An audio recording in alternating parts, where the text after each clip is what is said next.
I still look today.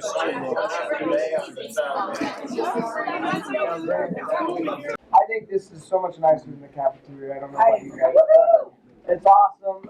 It's a great way to end a great season. We're going to start off by watching a little highlight reel. So I'm going to introduce Kurt to come on up and talk about it. They do this for every sports season. It is a cool little remembrance to have. With wrestling, it's tough because we only have kind of one or two home events. One event. Yeah. So we get what we can, but he'll talk about it. We're going to start with this, and then we'll kind of move on from there. You may or may not have heard of some TED-isms this year. If you were lucky enough at home, there was probably some TED-isms going around. One of them is Tristan was his workout partner all year, and it was always homie or another statement, depending on the day, but it was always awesome. All right, so first off, the one thing that I want to talk about is just a big thank you to you guys for giving us your kids for the whole season. We're going to say it again. Throughout the whole thing, it's going to be thank you to you guys for getting them there, getting them energized at home, back to us the next day to do it again. Wrestling is a tough sport. Let's just face it. I mean, you're bashing heads for weeks on end, and then you got to go out and you got to wrestle someone every weekend, different people, and some of them are better than you and some are not, and then even guys that are not better than you, sometimes you don't wrestle well and it comes back the other way. It's a tough sport. On any given weekend, you can be the best guy or you can be the worst guy. It just depends. So thank you for keeping them motivated and keeping them healthy and keeping them coming back every day. I want to start off with talking about our fundraising this year because I think it was incredible. I think with the tri-tip fundraiser that we did, it was probably about $1,400 or so, give or take. I think it was right around there. So we brought in $1,400 around there on the tri-tip fundraiser. We also did a pledge for pins, and we're going to talk about that one a little later, but that one brought in over, I want to say $1,500. So between just those two fundraisers, which there was not a whole lot of work that went into them, except just selling some tri-tip and then getting people around the community to buy into the guys and sponsor them. We made over $3,000, I think, on just those two things.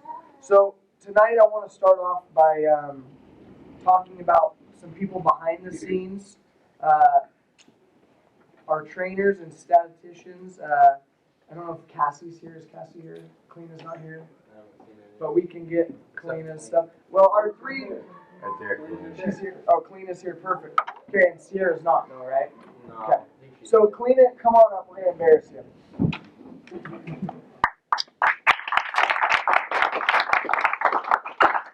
So, Kalina was a part of kind of like a Three Amigos type situation where Cassie, Kalina, and Sierra worked together for us on every weekend that we needed them to come with us on trips. And so what it is now in this day and age, back in the day when I wrestled, and I think pretty much actually probably from my year before, there was no electronic scoring. It was all paper-based.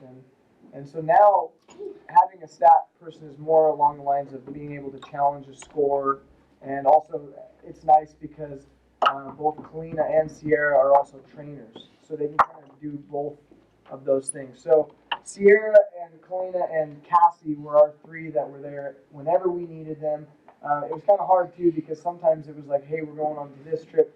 They have track wrestling. It probably wouldn't be worth your while to go 5 hours and come back because really it'd be waiting for someone to get a nosebleed. Which, as you can see, kind of that tournament's Ted and I kind of usually take care of that as best we can.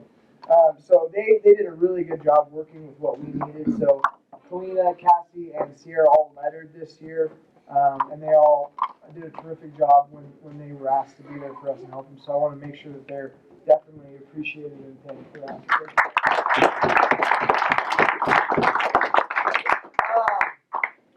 I always start off my banquets with going over the letterman first. And the participants. Fernando's not here tonight, and Brian, I think, just came in, so he's here. We're going to talk about what it takes to letter at wrestling, and this is something that wasn't just done by me. I kind of adopted it from Trevor and Greg and further on. To be a varsity wrestler at Lakeview, usually what it is required is 10 varsity wins. Now, it was never specified if it was wins by fall, wins by decision, or forfeit. So it was wins by however you choose to do it. If you even were our varsity guy at 106 and went out and took 15 forfeits, that's a win, and it helps us score points. So participating this year, not receiving a letter, but gosh, we loved having him out, was Brian Redusko. If Brian would come up here.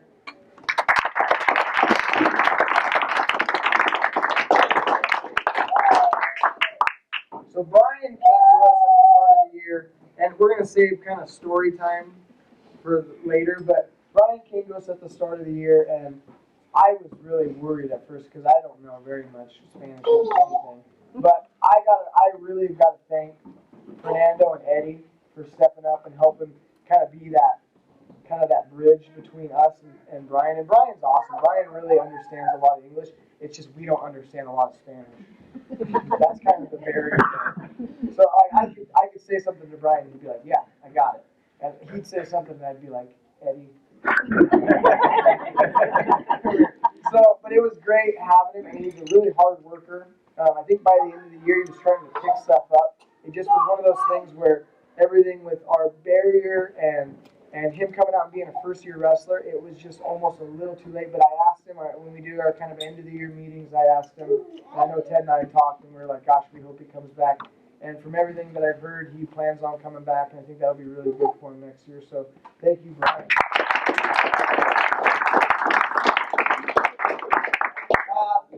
So these next people were lettermen, and I think that they're in an order. Yep, they're in an order. So receiving their first varsity letter, we're going to start with our 106-pounder, who had 10 wins on the year, Logan Antle.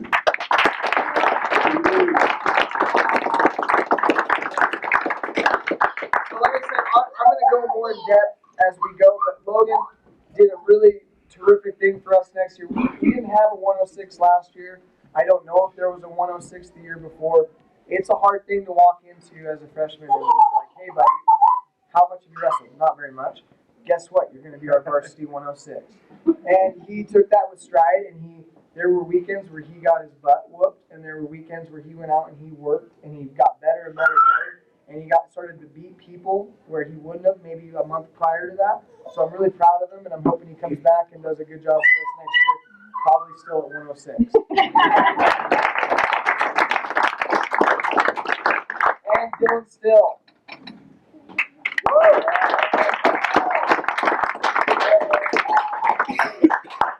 Had to check really quick. Dylan Still had 14 wins this season. And if it gives you anything here, Dylan Still had 14 wins this season, and 13 of them were pins.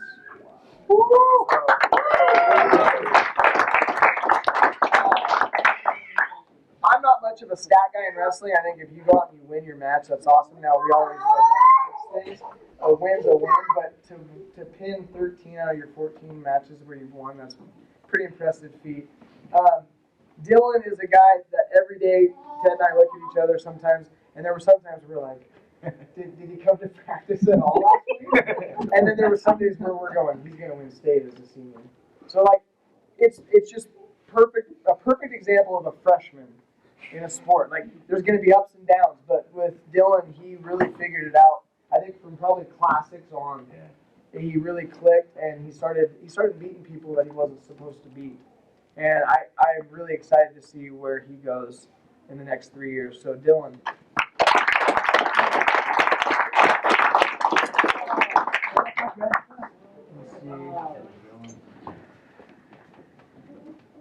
Our sophomores were a big fight. We didn't have any. It's going to be a big senior group. Michael, Rennie, and Trevor, I'm going to have you all come up at the same time. Woo! Now, you guys, you're not going to get the bar tonight. They're ordering them, so you'll get them later. So Michael, Rennie, and Trevor, those were our junior group. Next year's seniors up here right now. You don't have it? I'll get you one. We'll get you one. You could probably might have gave one to Clint if you really want to steal one. So these right here, what you're looking at is you're looking at the leaders, basically, in my opinion, of next year's team. Each of them, I got a little bit of something to say. Trevor, last year in, wait a minute. Yeah, Trevor last year in 2015 was 12-15, and he did not place in districts. This year, Trevor was 18-23. He was asked to do a lot more as a varsity 45-pounder and 52 for part of the year. Trevor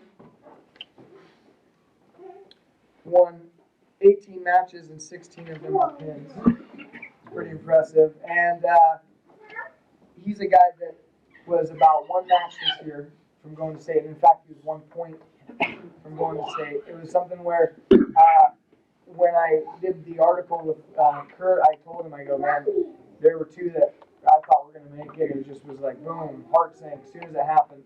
And Trevor was one of those guys. I had him penciled in. I thought for sure that he was going to do it, and he was right there. And I expect him next year to take that and to go to state. I wish nothing but for the best for next year because I think it's a big one. Michael, I was really worried about him at the start of the year. Last year he was 34-12 and had a terrific season. And I don't know if it was maybe that I'd never seen him push like he was this year, or if I just didn't realize it, but he ended up 31-11. So it was right there on having pretty much the same exact good season that he had the year before. Michael had, he had 34 wins, and 19 of them were pins. It was a great job by him of elevating his game, seeing at the start of the year that he needed to pick some things up and fix some things, and then by the end of the year peaking to where Ted and I were going, man, this is a different kid this part of the season. So it was really good to see him kind of figure that out and take that next step or flip the switch almost per se to, hey, I need to wrestle at state differently than I had wrestled the whole year. And he did a good job. I think going number 3, there's nowhere to go but stay there, get better, and win it next year. That's a good job. Rennie, we had a nickname for him. I'm going to embarrass him a little bit. It was last year. I think we were in Bend, and I was giving everyone nicknames. I couldn't think of one for Rennie, but then I said Rennie All-Nighter, and it stuck. So Rennie All-Nighter, and Rennie, gosh, I don't know if there is a more deserving kid than Rennie. Last year, 13-14, and he was our varsity 38 for part of the year when Connor got injured, and then he got moved back down to 32 because we thought Connor was going to come back, and then he had to possibly go back up to 38. He was really waffling, mostly my fault. But this year, he was our varsity 38-pounder for pretty much 3/4 of the season. And at the end of the year, I looked at where everyone was going to kind of be at state, and I said, you need to go 45. And he kind of looked at me like I was crazy. And I said, trust me. And we got to districts, and 38 was like a zoo. And 45, Randy was not even seeded, and ended up being the number 3 out of our district. Completely overachieving. He ended up this season 21-19. He hit double digits into the 20s, and he had 13 pins for us in that fundraiser, and just did a great job of, I think, representing himself and our school district and everyone here. He's one of those people that I never have to worry about Randy. Although he did start pushing some boundaries this year, which is good. So give Randy Seniors, come on up. Every senior letter. That is a big surprise. I got a story about Jason too. I'm gonna do it. Simon, it's a good one. Jack, I was gonna save it for later, but I'll do it now. Because I'm proud of you guys. I got something today that I was really proud of you, and I threw it away. But I remember up here. There was a piece of paper with some information on it. Eddie, and then Tristan down here. So, what a group, right? 7 seniors. It's going to be almost don't know if that's impossible to replace these guys. I'm going to save talking about them until later because I have some stuff to talk about. I have some stats to show you and some things to say. But I'm gonna bring up something because we're heading into academic awards next, and we were at and I know it's funny because Jason's laughing, but we were at districts and it's so bad, but it's so funny. Jason, you're supposed to write like a bio on yourself, and Jason comes up to me and goes, "Coach, I hate you." And I go, "What? What did I do?" And he goes, "You didn't tell me that I'm supposed to lie." And I go, "I don't know what you're talking about. You got to fill me in here." And he goes, "Everyone's lying about their GPA, and I told the truth." And I go, "It can't be that bad." And then it was like Jason Trinkle from Lakeview has a 2.2 GPA. And I was like, "Oh man!" Like everyone else was like 4.0, and it was like that kid does not have a 4.0. Like they were supposed to like judge people, like if they lying or not. But Jason, I got all the information right here. I had it right here. I ripped it up because you probably shouldn't have everyone's GPAs on an envelope. But you're in the threes, buddy.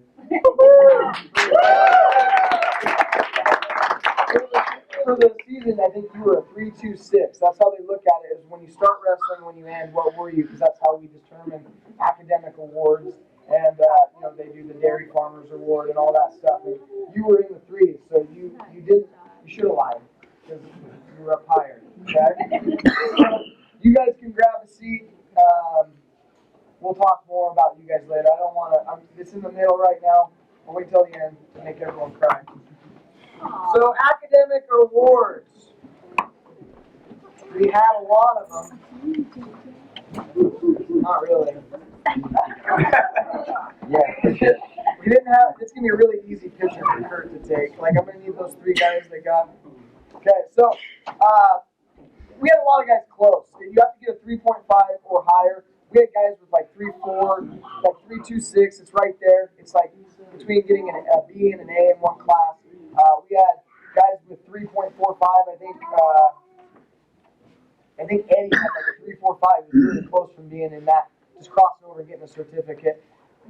Our kids all did a great job in class, except Michael. But he did a great job. He's gonna fix it. But my mom told me to say that, so Michael, fix your grades. So they all did a great job. I think our team GPA was in a low 3, which is good. That's any team in the state. That's where you should be.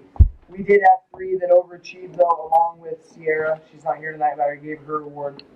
Logan, Rennie, and Trevor all did a great job, and we're over 3.5.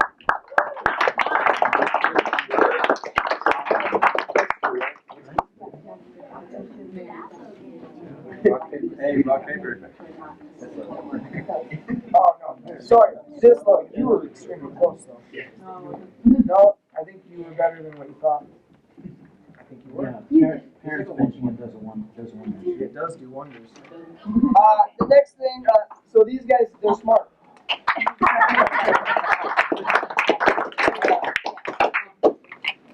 District awards. So I did something for everybody. Now here's the deal. At districts, if you place top 4, you go to state. Now if you place top 6 the next year when the coach goes to the seeding meeting, as long as they place top 6, they can use that to kind of, get your wrestler further into the tournament. You can get them a better draw. So what I did is I made certificates for anyone who placed top 6 or higher. Now, that being said, there were kids there. Dylan Still comes to mind that worked his butt off and was pretty much 1 or 2 matches away from going to state and then 1 match away from placing top 6. So this has no determination on how anyone wrestled. This is just an award of, hey, you placed, you did a good job at districts. First up, 6th place finish, Logan Antle. 5th place finish, Trevor Randall.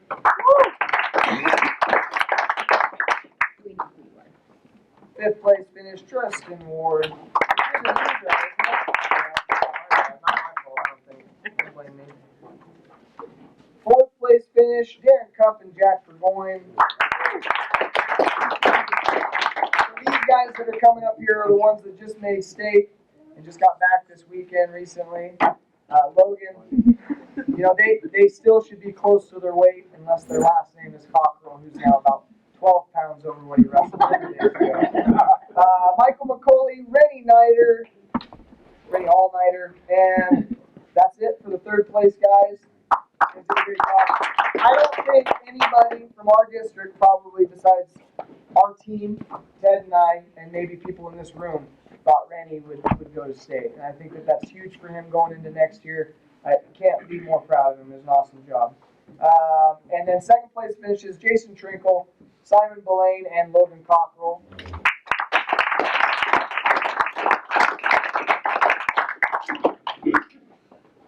You should have brought the scale. I just think you look fit. What do you call those husky pants? And our lone district champion this year, we had one last year. Michael was our lone district champion this year. It was Eddie Marietta.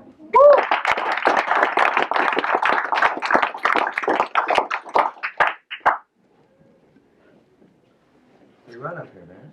Come on, man. You don't got all night. Okay, state awards.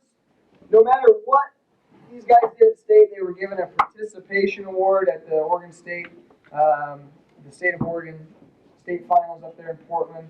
For those of you that got to go, it's always a really cool thing for everybody. Whether you place or not, it's really something to see.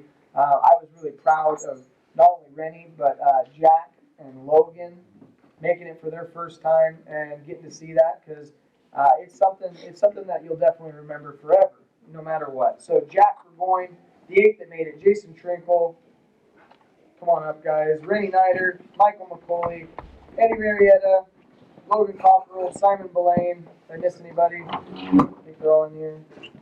Jack, Jason, Darren Cup. I was hiding behind Jason's. Rennie, Michael, Eduardo, Darren.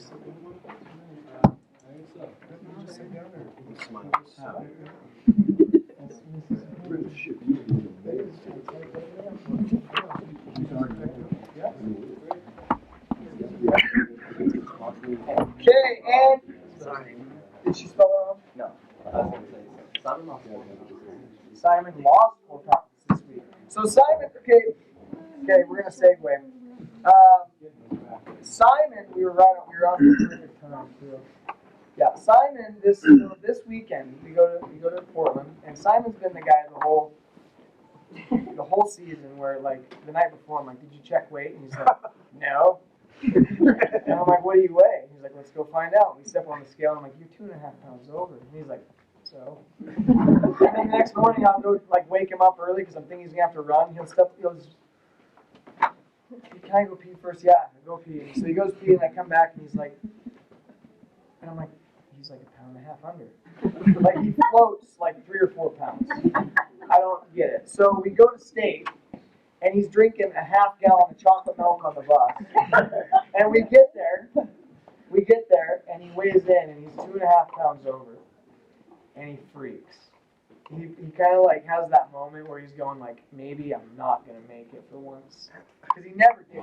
Like, it was like ice water in his veins. And now it was like chocolate milk in his veins. It was like, oh man, I'm not going to make it. And so he goes down and we eat at Black Bear that night, and he has 2 hard-boiled eggs. And he lies to me. He says he's a pound over, but then I realize that he's, and the next morning I hear Logan and them go, Simon was 2.5 pounds over. You know, and so like, in the morning, Simon gets up and he runs. He goes for a run at 4 a.m. and I come back and he weighs in and he's like on the dot, right on. And I don't know what it was, but he's never wrestled better. So maybe he should have been stressed all year. You never know. But it was great. It was a good job. The next night, it was kind of the same thing. He was 2.5 pounds over again. He kind of watched it. We got up at 4. I think he went to the bathroom and lost a pound. Yeah. So he's amazing. The guy can eat whatever he wants. He's lost 4 pounds since state. Let's talk about our state placers. So, going into state, Rennie was ranked 10th. Jack was ranked 10th. Darren was ranked 10th out of 12. They usually just put the 12 in there. Simon was ranked 4th. Eduardo was ranked 4th. poor guy dropped out, and then he was moved up to third. Michael was ranked fourth. Jason was ranked third. Who else am I missing? I was ranked 6th. And you were ranked sixth. I always forget that. Now, it's hard because as a coach going into it, you know that they don't mean anything. The rankings don't mean anything because really what's determinant of it all is the draw that you get and how you're wrestling that weekend. So we knew that some of our guys had gotten a really tough draw. For instance, I'll talk Randy really quick. He drew a bye, which is never a bad thing, but then he drew the number 1 seed in the tournament who had won it he took second his freshman year and then won it 2 years in a row.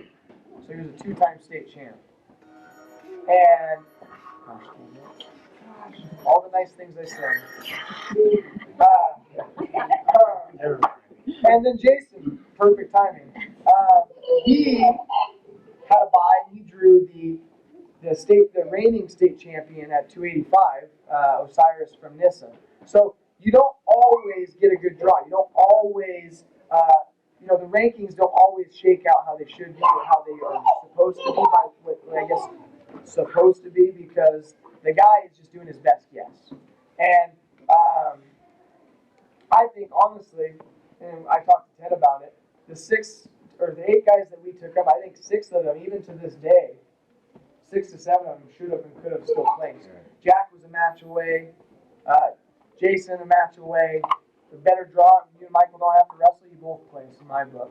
So there's a lot of guys that could place. Darren, where's he at? I always forget. We know, right? Me and you know. We should have done it. We should have got it done.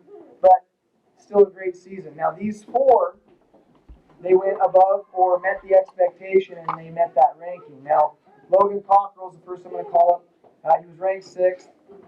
He did a great job of winning 2 in a row there and ensuring a placement. He placed 6th, and that was a great job, and that was his goal.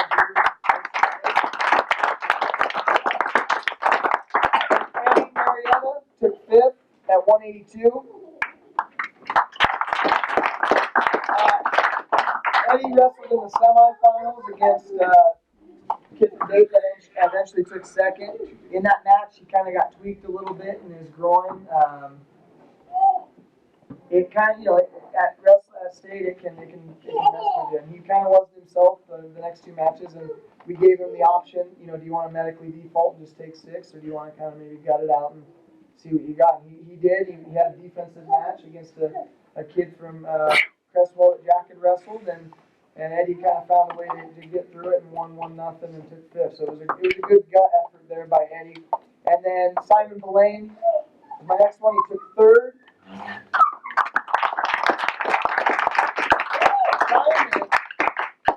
Simon, he literally blew Ted's mind and I think my mind at the same time. Because we go out and we're the 3rd and 4th place matches. So Simon won 2 in a row by fall, by the way. He had 4 pins at state. And he wrestled the eventual state champ in the semis. And he actually really wrestled him well the first period. And I told him, okay, you got to rebound now, and you got to watch how this other guy that was in the semis that lost rebound, it's going to be who has the better mindset that wins this thing. And Simon goes out and pins his first guy, gets to the 3rd, 4th place finals with Eugene Griffin from IV, and this would be Simon's 3rd time wrestling. First time, Eugene tech balled him. I think it was 16-5 or something. Simon didn't have a good night. And then at district, Simon lost him 5-1. It was a really good match, actually. A couple things go Simon's way, and it changes. If he is able to lift him up off the mat, take him down, he probably wins. And then at state, the whole time I'm going, oh man, and he goes, hey, 3rd time's a charm. He's kind of back to being old Simon after the whole chocolate milk thing. And Ted and I are kind of like, okay, what's going to happen? And I'm not joking. Within 30 seconds, Simon had thrown this guy on his back and pinned him. And this was someone, I think Ted confirmed it, he had not been pinned all year. Had been put on his back. Yeah, he had not been put on his back. So it was a pretty incredible feat. It was a great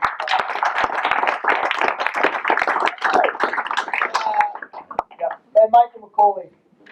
I told Michael, so Jason wrestled Osiris, and I was telling I told Michael, I said, okay, I went through all the things. I said, Michael, if you lose your first match, and Jason, if you lose your first match, you're going to have to wrestle. And they're good buds. They get along and they understand that, and it's competition. And Jason got a little dinged up against Osiris, and then Michael goes out, and I was going, Michael, he's hurt, and I was like, Jason, he's going to go after your elbow. I was playing like devil's advocate to both of them because I wanted like the best match ever.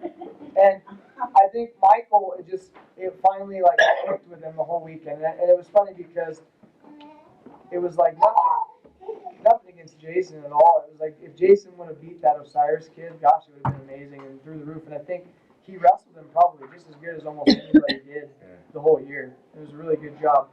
When you're giving up 60 pounds, it's tough. But Michael got a mindset, and I think he just decided I don't want to end my year, and he did a good job of taking on his own teammate, which is really hard. It is. At state, it's really hard. Eddie and Simon had to do it last year. And we coach in the same corner when that happened, and just kind of told both of them, it's whatever happens now, guys. And Jason was pretty graceful about it. He shook Michael's hand. I think he told him like, you better place, and I told you better win out or whatever. And I told Michael, I think it was Saturday morning, I said you need to win 3 in a row, and he did. He went and won 3 in a row, and he took third. And I think he did that for himself, big part. I think he did that for Jason too. It was really good. It was good to see those guys work together and push each other all year. They made each other better. They did a great job. And I'm just really proud of him to take third. And next year, I think, like I said, the sky's the limit. It depends on what you want. Yep, good job. All right. We're kind of winding down. We had, I did a couple. This was all regular season stuff. I did most wins, most pins, most improved. The most wins in the regular season with 31 was Simon Blaine.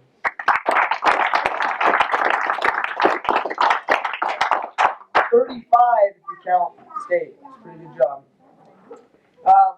These ones look like my daughter did them, but they were wrong names. Most pins, it was really close, so I did 2. Simon Blaine had 21. Kristen Ward had 20.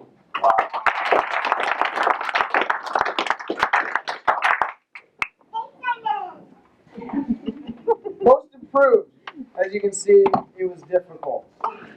So it was like, what, a 14 team was most improved.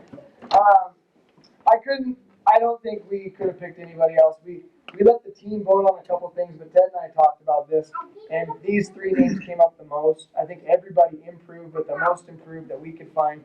Rennie Nider.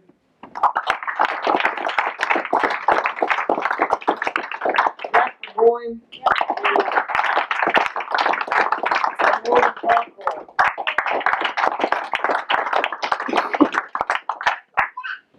Nice job. All right. So yes, most wins, most pins, most improved. Okay.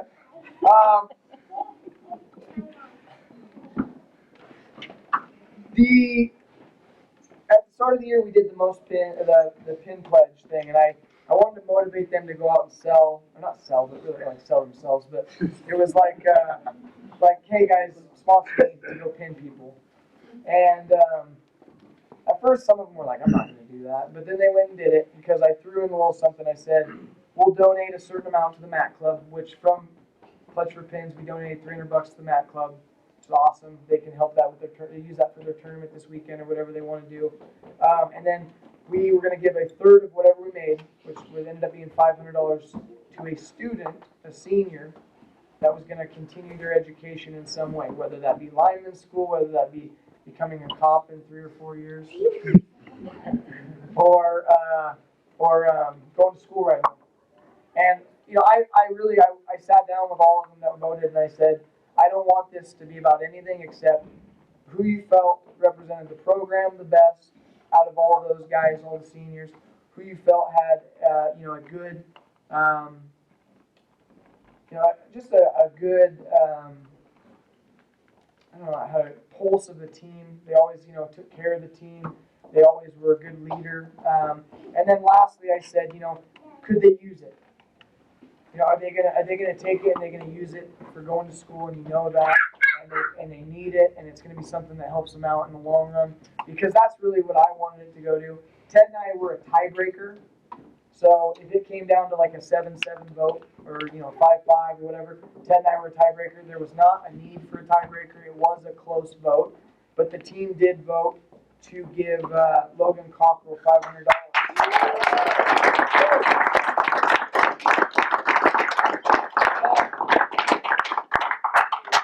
In this day and age, we all know that education is not cheap, and so I'm hoping that goes to at least something that can help them out, whether it's books, whether it's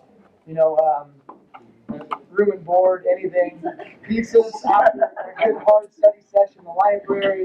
Yep. So I'm glad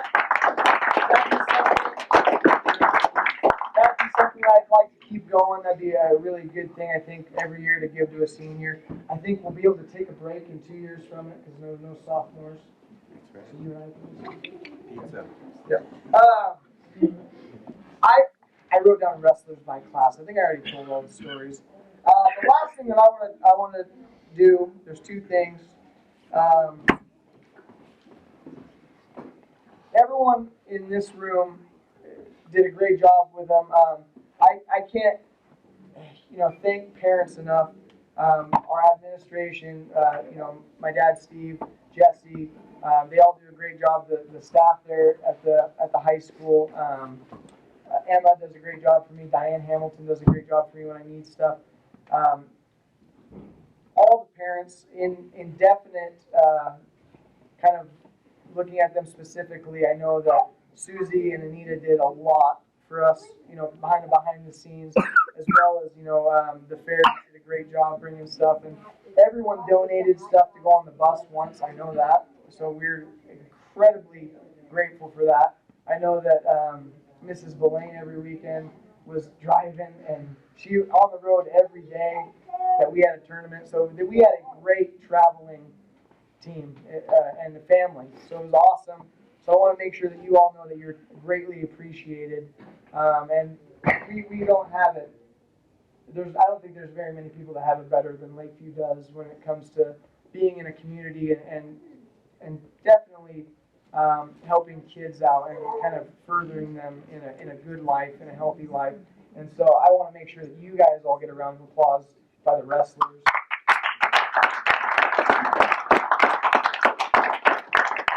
So the running joke with me is I don't know what sport it is because I'm already moved on to the next one. But I know one thing this year, and that is I would not have been able to do it this year without Ted.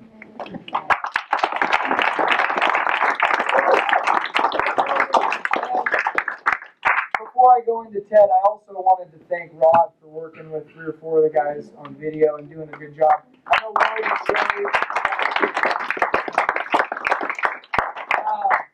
but with Ted, it was funny. I was talking to my dad, and I go, I'm a little overwhelmed. I feel like I did an okay job remembering a lot of stuff and getting help from like Rod and Shannon and a bunch of people, but there was never like 1 week, like a whole week or month where we could get like everyone in there together because everyone's busy, and I totally understand. So Dad knew that Ted was moving to town, and I was like, who's Ted? And I'd forgotten, but I had met him before, is what Dad said. It was a long time ago. And he worked with a lot of kids in the kind of the Rogue and the Douglas County area, the Rogue Valley and Douglas County, and has been doing it for years. And so when he said that, I was like, okay, well, I can't wait to sit down with the guy. And so I sit down, and it's funny because everything that I wanted wrestling practice to be, and everything that I wanted it to be like, and everything that I wanted the kids to experience was exactly what was coming out of them. So it was like exciting right away. I think for the first meeting where we had all those people in the cafeteria, the kids were like, who is this guy? This is awesome. And I don't think and I think Ted even knows, there were days where it was like the kids were looking at us like, I love you, and there was days where the kids were like, I hate you. But that's wrestling, and that's like every day how it's going to be. But I know for sure, and I think every kid, if they could stand up here and say it, would know that it would not have been the same season without Ted. So I didn't ask the kids to do anything but sign this for him to know that we greatly appreciated him. He wasn't there on picture day, but we all signed something from him. And every time that I get something new, he always wants something. So I gave him one of our baseball tops. You can cycle in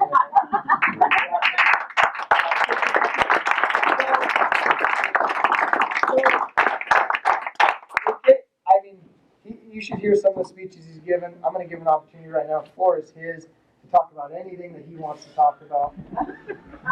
No? Well, just, you know, it's like coaches come away better people. That's it. Well, he told me though. He said, you know, he goes, I've never been around a better group of boys, and I think that he means that really genuinely. He's coached a lot. He's coached over 30, 40 years, so he knows them when he sees them, and these guys are special to him. I know they're special to me. So that's all we've got. But we're not kicking you out. I mean, we rented this for $50, so let's stay till whenever. But I thank you guys a lot, and let's just stay and kind of mingle and do whatever we need to do. They're not.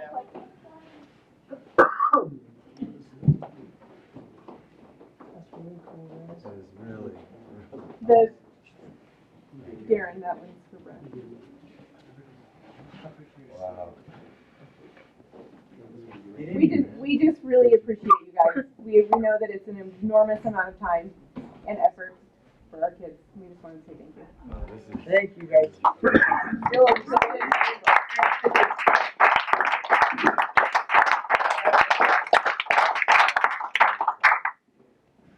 Eddie, Marietta, This is for you. right in the crotch. Oh, thank you. Right in the crotch. Right now? Yeah. Oh, sweet. Oh no, what is this?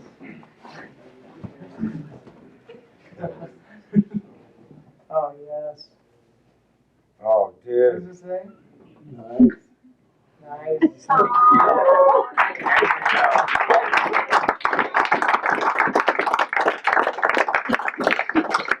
All right, guys. Thank you. Like I said, we don't have to leave. We can do whatever. And okay, I'm good. Thank you guys. Are we good? Yep. Alright. Oh, except for Sean. Parents want any? Just choose the move. It smells so bad.